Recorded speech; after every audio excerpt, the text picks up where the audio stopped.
आधी धारावीच्या लोकांना 8 लाख धारावीच्या लोकांना पात्र अपात्र हा विषय याचं फार नौटंकी न करता जे तिथे राहत आहेत, जे पात्र आहेत,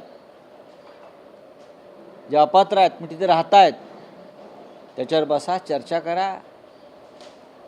500 एकरचा भूखंड, 590 एकरचा कमी आहे का मुंबईत? हां, उभं करा आधी लोकांची घरं. हे 20 भूखंडाचं प्रकरण काय आहे, कोणी काढलं, कोणाच्या डोक्यातून आलं, त्यातून कोणाच्या घरात खिशात काय जातं आहे, हे सगळे आकडे आमच्याकडे आलेले आहेत. मुंबईत याआधीसुद्धा अनेक पुनर्वसन प्रकल्प राबवले गेलेले आहेत, म्हाडाच्या मदतीनं राबवले गेलेले आहेत. पण एका उद्योगपतीला इतका मोठा भूखंड आणि त्याच्याबरोबर 20 भूखंडांचं दान, बिदागी, हे आम्ही प्रथमच पाहतो. ही लूट आहे.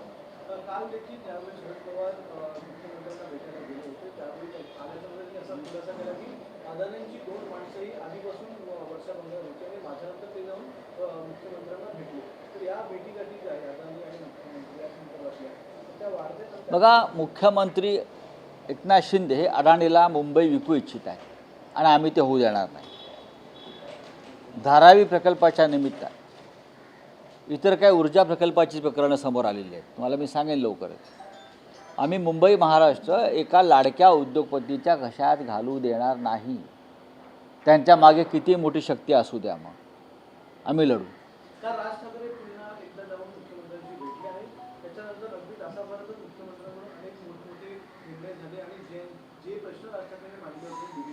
असं आहे की बरोबर आहे, ते जे महाशय आहेत ते 288 जागा लढणार आहेत स्वतंत्रपणे, बरोबर ना. त्याच्यामुळे हे देवाणघेवाण चालूच राहते ना, स्वतंत्र लढणार ना. मग त्याबद्दल मुख्यमंत्र्यांनी काहीतरी द्यायला पाहिजे सरकारनं.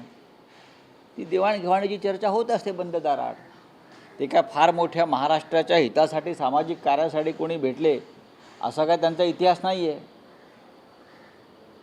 लोकसभा निवडणुकीच्या आधी ते अमित शहाना भेटले आणि विधानसभा निवडणुकीच्या आधी ते मुख्यमंत्र्यांना भेटले. मी कोणाचं नाव घेत नाही, पण दोन्ही वेळेला 2 वेगळ्या वेगळ्या पक्षांची सुपारी, बरं का, किंवा सभ्य भाषेत सहकार हे दिसतंय होताना. काही करून महाराष्ट्रात मराठी माणसाची ताकदीचं खच्चीकरण करायचं, यासाठी जर हे लोक मराठी करणारे महाराष्ट्राच्या शत्रूंशी हातमिळवणी करणार असेल तर इतिहास महाराष्ट्राचा त्यांना माफ करणार नाही.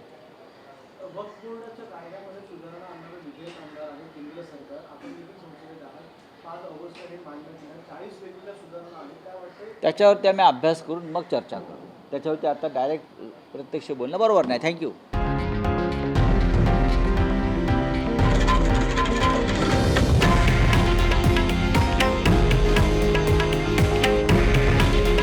हे आहे देशातील नंबर 1 न्यूज नेटवर्क आणि आपण पाहत आहात TV9 मराठी. काळजी तुमची, हित महाराष्ट्राचं.